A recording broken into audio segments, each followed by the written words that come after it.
Vous avez vécu un calvaire, un viol le 11 novembre dans le hall de votre immeuble. J'entends des bruits de pas courir derrière moi et en fait je me retrouve plaquée au sol. Une jeune femme qui a été très peu soutenue, qui s'appelle Claire Géronimi. Vous prenez la parole sur RMC pour dénoncer l'insécurité dans laquelle vivent les femmes au quotidien. Éclat, un mot à double tranchant qui symbolise à la fois brisure et rayonnement, cassure et sentiment. Je suis Claire Géronimi et à la suite de mon agression, j'ai décidé de donner la parole à des personnalités inspirantes pour mettre en lumière leur vision féminine si singulière.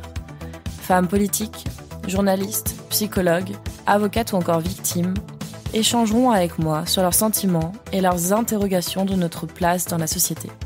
Je désire également mettre l'accent sur leurs histoires marquantes afin de vous fournir, chères auditrices et auditeurs, les clés vers votre propre éclat. Bienvenue dans le podcast Éclat de femmes. Bonjour Marie-Estelle. Bonjour Claire. Bienvenue sur ton deuxième épisode d'Éclat de femmes. Le premier épisode, justement, tu avais parlé de ton livre L'Antimère. C'était vraiment très intéressant. Je crois qu'il avait très très bien fonctionné. En plus de ça, les gens étaient vraiment très contents de pouvoir découvrir ce que tu avais pu écrire et justement vivre aussi, parce que c'était un témoignage également de ta vie. C'était vraiment passionnant. On a également parlé dans le premier épisode de justement le viol commis par un inconnu, toutes ces techniques, on va dire, de reconstruction après avoir vécu un événement très traumatisant à un instant T.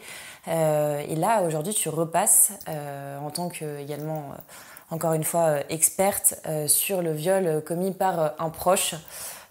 Donc on va raconter un petit peu ce sujet où justement le traumatisme est vraiment traité d'une façon différente. Mais le viol par un proche, c'est-à-dire le viol par quelqu'un que tu connais et avec qui tu as tissé une relation de relative ou grande confiance, un ancien collègue, un copain qui reste tard après une soirée et qui va t'agresser chez toi, un ami de la famille, etc. etc. Et là, les enjeux pour la personne ne sont pas les mêmes en psychothérapie.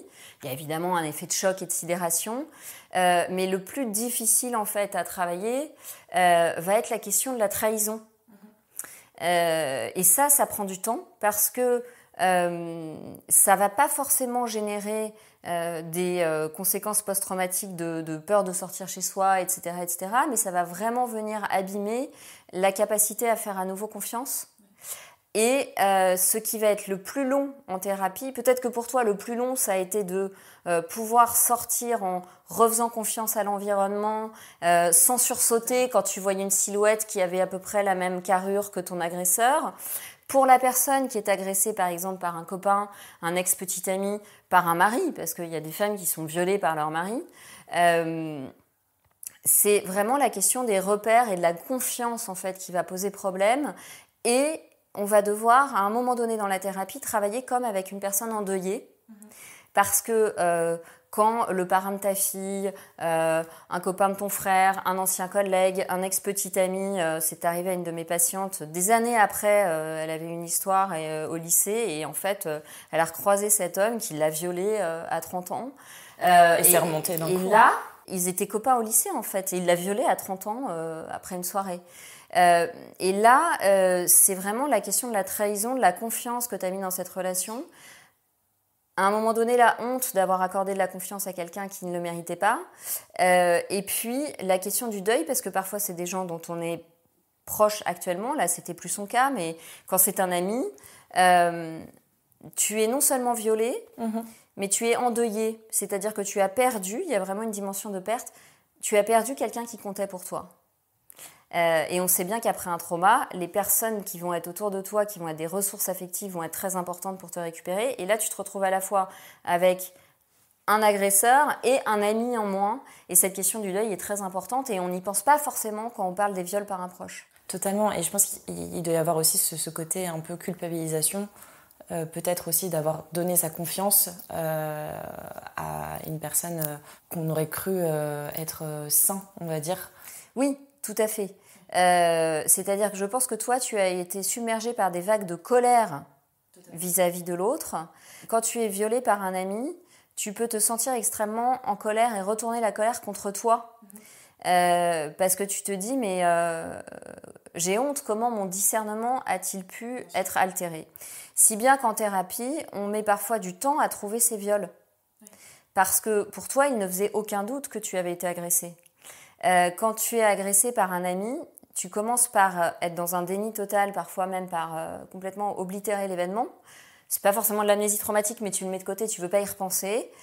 Et tu vas te trouver dans un malaise où, en fait, tu vas éviter la personne. Tu le vois plus, tu refuses les sollicitations, etc. Mais tu mets un certain temps à accepter qu'en fait, il y a eu une agression sexuelle caractérisée, parfois avec des circonstances aggravantes parce que en plus c'était chez toi, etc., etc. Et tu te dis mais en fait j'ai fait venir cette personne chez moi. Comment je vais pouvoir aller expliquer aux flics que j'ai été violée alors que c'est moi qui l'ai invité, qu'on était amis, qu'on avait rigolé par SMS dans l'après-midi. C'est inaudible. Comment je peux prouver ça? Dans le viol par un proche par rapport au viol par un inconnu, en général, la démarche d'aller porter plainte est infiniment plus longue. C'est-à-dire que je pense quand même qu'aujourd'hui, les femmes savent, on voit bien l'augmentation des plaintes qui sont déposées. Alors malheureusement, beaucoup sont classées sans suite, mais les femmes savent que quand il y a une agression par un inconnu, il faut aller porter plainte et qu'elles peuvent le faire et qu'il y a des recours. Et on commence à avoir quand même des formations dans les commissariats. Totalement. On commence à savoir qu'il faut fermer la porte pour ce genre de déposition. Mais des choses qui n'étaient pas le cas il y a 20 ans. Donc là-dessus, on a quand même avancé. Quand c'est un proche, on met beaucoup plus de temps. Parce que le chagrin d'avoir perdu une relation de confiance, tu sais, ça touche l'ego d'être trahi aussi. S'avouer qu'on a été trahi, c'est aussi difficile que s'avouer qu'on a été violé physiquement. Ça prend du temps, donc on minimise, on banalise, et puis on redoute énormément les conséquences parce que on va faire éclater le cercle amical, ça va rejaillir sur notre réputation au travail. C'est-à-dire que t'as une proximité avec l'agresseur qui fait que quelque part, le fait de l'attaquer en justice fait surgir des conflits de loyauté, fait surgir une crainte. Parfois, tu as d'autres proches qui vont te mettre la pression, qui vont te dire « mais tu vas abîmer ton image ». Ça sert à rien, laisse couler, etc. Tu vas planter ta carrière, tous tes amis vont te tourner le dos. Donc c'est beaucoup plus long comme démarche. C'est beaucoup plus long et en général, il faut quand même plusieurs semaines ou mois de psychothérapie pour arriver à faire la démarche. Parce que à partir du moment où tu vas porter plainte, tu acceptes que tu es en guerre. Bien sûr. Quand c'était quelqu'un que tu aimais profondément, déjà, se dire « mais je l'aimais profondément et j'ai été violée », c'est extrêmement douloureux parce que rétroactivement, tu as honte de l'avoir aimé. Mais surtout, tu te dis, à partir du moment où je franchis la porte du commissariat, c'est no way back. Bien sûr. C'est-à-dire que la guerre est déclarée ouvertement. Alors en fait, c'est lui qui a déclaré la guerre, c'est pas toi. Sauf que tu te dis, il n'y aura plus de réparation possible. Et au plan psychique et émotionnel, l'être humain, la victime, est parfois plus apaisé par la réparation que par la vengeance. Alors, tu vas me dire, c'est pas une vengeance de porter plainte, mais parfois on aimerait que le lien puisse être réparé. Je pense à quelqu'un. Je le vois justement, j'ai accompagné une victime comme ça qui, elle, a subi un viol fait par un proche où en fait elle était à une soirée avec des collègues, elle travaillait en banque et du coup c'est un milieu qui est quand même très élitiste. Et en fait, elle s'est fait droguer par son supérieur. Son supérieur l'a ramenée dans une chambre et elle s'est réveillée le matin dans son lit, etc.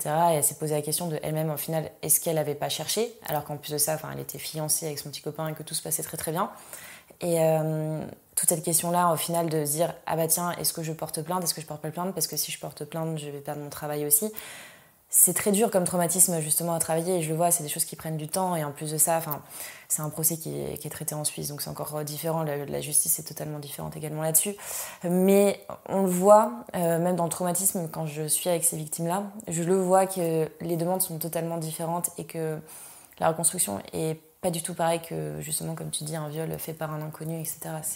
Oui, et en plus tu soulignes quelque chose d'important, c'est que quand tu te fais violer alors que tu es en couple, t'as cette double peine d'avoir l'impression d'avoir trompé et de pas savoir comment le dire à ton conjoint. Et c'était exactement ça justement. Et d'avoir peur d'être quitté parce que le conjoint va pas pouvoir le gérer, va avoir peur. Il y a des hommes qui ont peur, qui se disent mais ma femme, ma petite amie a été violée, je ne suis pas à la hauteur, je ne sais pas comment gérer ce truc-là.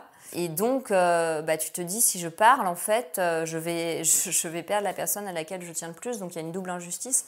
Non seulement j'ai été agressée, mais j'ai le sentiment que c'est moi la coupable. C'est ça, et puis je pense que même après, pour reconstruire tout ce qu'une personne a détruit comme ça avec son couple, ils ont vécu le traumatisme ensemble aussi, donc c'est ça qui est encore plus compliqué d'un point de vue sexuel, et puis même après Mais là c'est très important d'aller en thérapie, parce qu'il y a beaucoup de conjoints qui vont prendre la fuite parce qu'ils sont dépassés, et pas du tout parce qu'ils n'aiment plus leur petite amie. Et il faut se dire que le trauma, c'est un peu comme une grenade, ça a en fait touché plusieurs personnes, et il y a des victimes, il y a une victime principale et des victimes secondaires, y compris des enfants. Quand tu es violée alors que tu as des enfants, en fait tes enfants sont par effet boule de neige victimes du fait que leur mère a été agressée. Et là, il faut aller en thérapie ensemble, parce que le conjoint aussi, il a besoin de soutien, parce qu'il a le sentiment d'être nul. Oui. Il se dit, mais si j'avais été à cette soirée, ou si j'étais allée la chercher, ou si je m'étais assurée qu'elle était raccompagnée, ça ne serait pas arrivé. Et alors, il n'y a pas de situation plus fréquente que le viol où on se dise après, et si. Ouais. C'est vraiment la situation où on se refait l'histoire 40 fois, et si. Et si j'avais pris tel taxi et pas tel taxi, et si j'y étais allée accompagner, et si... alors que par définition, même si tu vis en étant totalement paranoïaque, tu peux te faire agresser par la personne qui est supposée te protéger, donc... Oui, totalement, mais je le vois, des fois, il y a beaucoup aussi de victimes collatérales qui viennent justement dans l'association Éclat de Femmes, et qui viennent plus pour nous parler à nous, plus que la victime elle-même aussi, parce qu'en fait... Je pense que les victimes collatérales ne sont pas assez aussi mises en avant. En fait, on n'a pas assez de prévention, je pense aussi, pour qu'une victime collatérale se fasse soigner et aille en thérapie, comme tu dis, avec la victime qui a subi ça. Et se fasse aider. Et c'est très important, parce que tu vois, beaucoup de femmes violées souffrent du fait que le jour où elles parlent à leur famille, à leurs frères, etc., il y a une indifférence absolue. Ouais. C'est un peu compliqué quand tu as été agressée sexuellement, que tes frères ne réagissent pas, par exemple. Tu attends quand même qu'ils se positionnent en homme protecteur et que ça vienne corriger l'image que tu as désastreuse du masculin pervers. Totalement. Et beaucoup d'hommes qui ne seront jamais des agresseurs et des prédateurs sont tellement gênés qu'ils ne vont pas réagir. Et ça, c'est une deuxième agression, non pas parce que quelque chose est infligé, mais parce que quelque chose n'a pas lieu. Est-ce que ça a vraiment un lien, le viol qu'on a pu vivre, avec le fait d'avoir la maternité, etc. Alors, en fait, la grossesse, c'est un événement physiologique, mais c'est aussi un événement psychologique très particulier. D'ailleurs, il y a des psychiatres, des psychanalystes qui disaient qu'en fait, si c'était pas un état naturel pour donner la vie, ce serait un état psychotique, complètement pathologique. C'est-à-dire que pour donner la vie, tu es dans un état psychique d'immense porosité. Je pense que tu as déjà remarqué qu'il y a des femmes enceintes qui se mettent à pleurer juste parce qu'on leur a mal dit bonjour. Enfin, on est très sensible. Oui. Tout est à fleur de peau. Et c'est un processus nécessaire pour donner la vie, c'est-à-dire qu'on est ouvert, il y a le bassin qui s'ouvre, mais il y a aussi le psychisme qui s'ouvre, l'inconscient affleure. Les femmes enceintes font beaucoup de rêves souvent. Ce psychisme s'ouvre pour faire de la place à l'altérité. Mais c'est une altérité qui est belle, c'est l'altérité de l'enfant à naître. Et donc, normalement, quand ça arrive dans un cadre où cet enfant est désiré avec un homme qu'on aime, tous ces séismes identitaires, ces changements dans le corps, le fait d'avoir l'impression que on est intrusé, on contrôle plus son corps, on peut plus faire ce qu'on veut, on peut plus bouger comme on veut. À la fin, on a du mal à se retourner dans le lit, on a des nausées, voilà. C'est quelque chose qu'on accepte avec joie devant la venue de l'enfant à naître, si on va suffisamment bien et qu'on est ancré avec le fait que c'est passager. Et dans un an, je remonterai à cheval, et puis là, je supporte la frustration de ne pas monter à cheval, et c'est pas un problème. Quand la personne a des fragilités, et bien plus encore quand il y a eu des amnésies traumatiques, la grossesse est un moment privilégié pour que tout ce qui est enfoui ressorte. Okay. Et donc, il y a des femmes qui ont complètement amnésié le fait qu'elles avaient été agressées sexuellement, oui, et qui, en pleine grossesse, s'effondrent Et elles ont une reviviscence traumatique, et elles disent « mais j'avais 5 ans, et il y a le mari de ma prof de piano qui me met sur ses genoux et qui met sa main dans ma culotte. » Et ça ressort à ce moment-là, pourquoi ? Parce que tu as une porosité psychique particulière, et que donc il n'y a plus ce qu'on appelle cette frontière, le douanier en fait du préconscient, qui est normalement la frontière qui vient étanchéifier l'inconscient et le conscient, et il y a tout qui passe. D'ailleurs, tu as des reflux, souvent quand tu es enceinte, parce que l'enfant appuie, et c'est pareil dans le psychisme, tu as des reflux. Et donc, beaucoup de femmes, soit parce qu'elles l'avaient mis de côté, ça n'avait pas été soigné, ça avait été banalisé, mais elles s'en souviennent, soit parce que carrément elles s'en souviennent pas, et il y a une reviviscence, elles sortent d'amnésie avec la grossesse, vont retrouver ces abus sexuels, et il va y avoir une sorte de comme les limites sont confondues, c'est-à-dire c'est les limites de mon corps, mais en fait à l'intérieur de mon corps il y a quelqu'un d'autre, donc en fait il y a 2 personnes dans un seul corps, donc toutes tes frontières deviennent floues un peu. Ce que tu vis dans une grande joie, mais quand même une grande vulnérabilité émotionnelle, t'as besoin de te sentir bien entourée quand t'es enceinte. Bien sûr. D'ailleurs, beaucoup de femmes disent instinctivement, je regarde plus les infos, etc. Je me coupe de tout ce qui me stresse parce que j'ai besoin d'être dans ma bulle avec mon bébé. Cet enfant peut être un peu confondu et être le support de projections très négatives parce qu'il est vécu comme un intrus. C'est une altérité en soi qui peut, alors qu'elle a été choisie, sembler insupportable à une femme qui a été traumatisée, et dans ce cas-là, l'accouchement doit être extrêmement préparé en amont en psychothérapie, parce que, surtout quand c'est le premier accouchement, c'est très angoissant. Le premier accouchement, on a besoin qu'on réponde à nos questions pour arriver pas angoissé à l'accouchement. Et ces femmes-là, si on les a pas vraiment accompagnées, l'accouchement va être vécu quasiment comme un viol. Ça va se superposer avec le sentiment d'éclatement, le sentiment d'effraction, le sentiment d'être un corps ouvert, éclaté, à la merci des autres. Parce que quand tu accouches en France, tu es quand même allongée, complètement passive. En général, il y a des hommes dans la pièce. Qui viennent, qui repartent en plus. Et quand ils pensent, mais en fait, l'accouchement, il a été conçu pour celui qui... Enfin, pour le médecin, mais pas pour la mère, parce que sinon, moi, j'accouche accroupie. Enfin, c'est pas logique d'accoucher allongée. Si tu penses que la loi de la gravité fonctionne aussi pour ça, c'est pas logique du tout.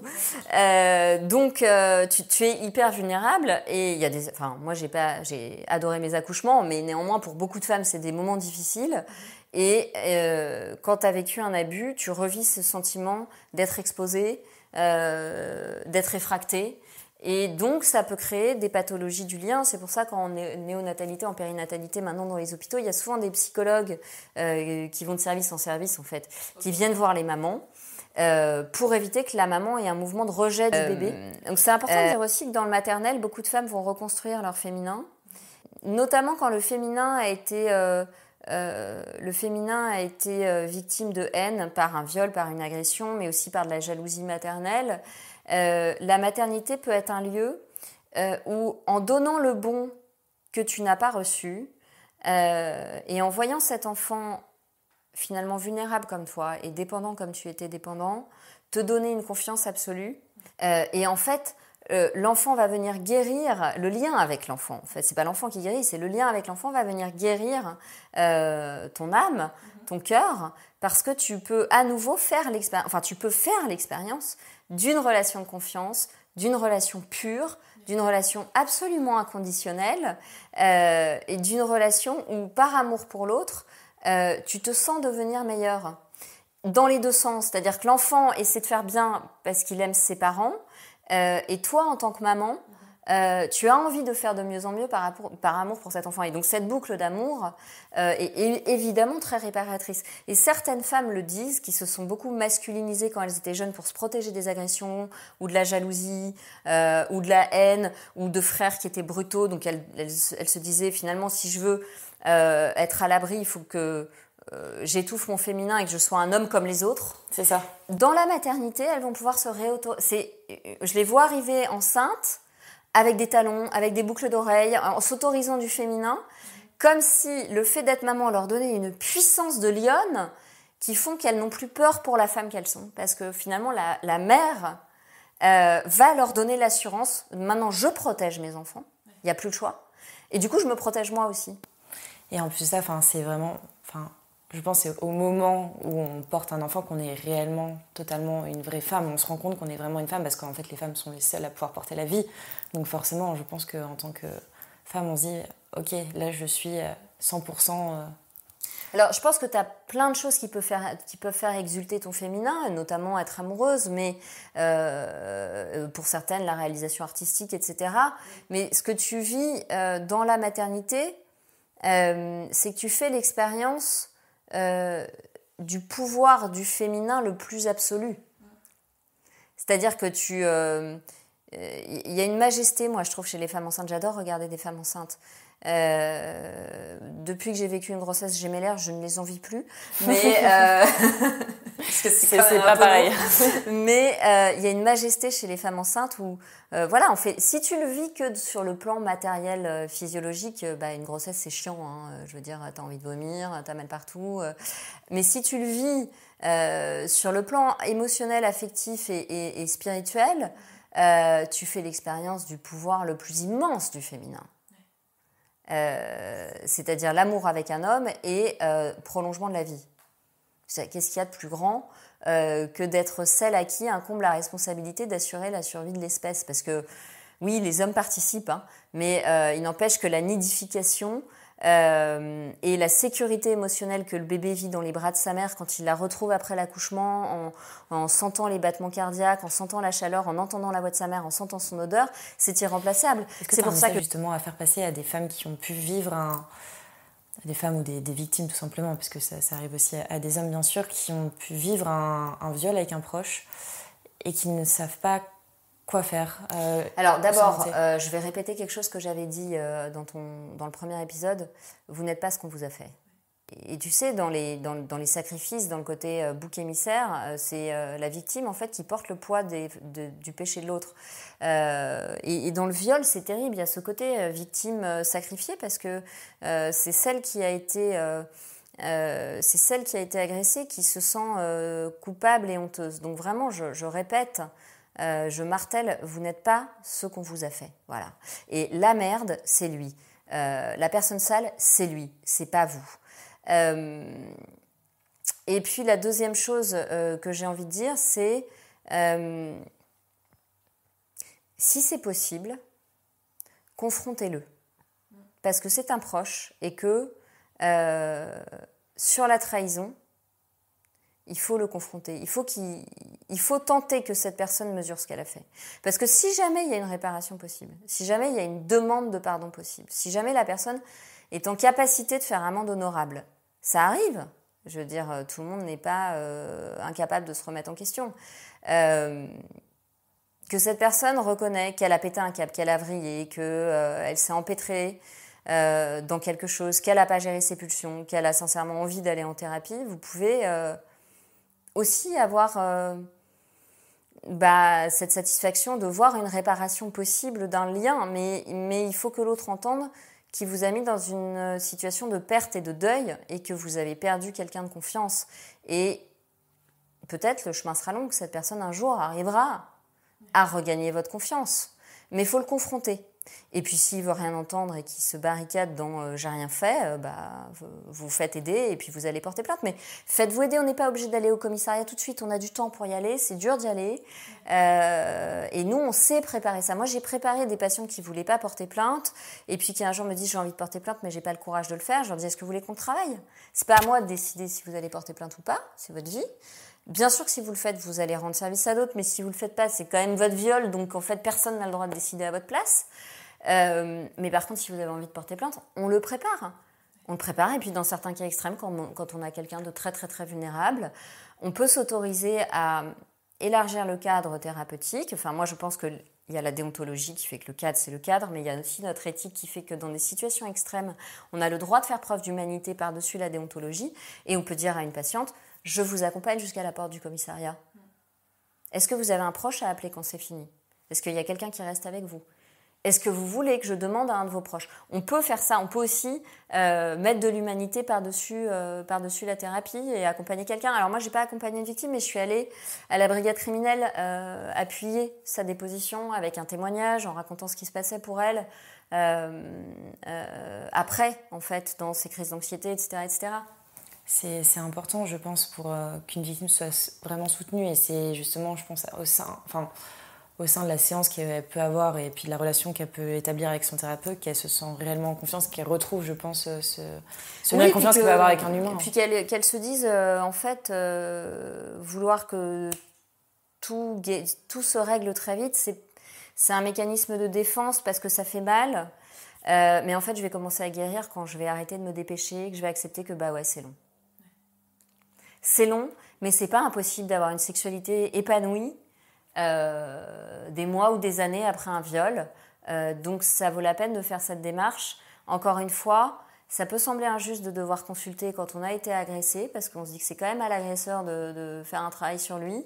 Mais ça, vous pouvez pas forcément l'y obliger. En revanche, faut vraiment vous dire que quand vous allez chez un thérapeute, vous y allez pas pour lui, hein.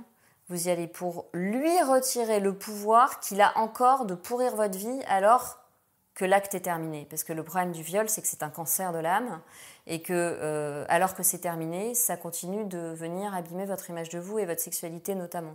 Donc vous y allez pas pour lui, vous allez pour lui retirer son pouvoir. En thérapie, on retire le pouvoir aux gens toxiques. Merci à vous d'avoir écouté cet échange entre femmes. J'espère que cette conversation vous a plu. Si c'est le cas, nous serions ravis de connaître votre retour et n'hésitez pas à nous mentionner en story sur les réseaux sociaux. Pour découvrir les nouveaux épisodes d'Éclat de Femmes chaque semaine, abonnez-vous sur votre plateforme d'écoute préférée.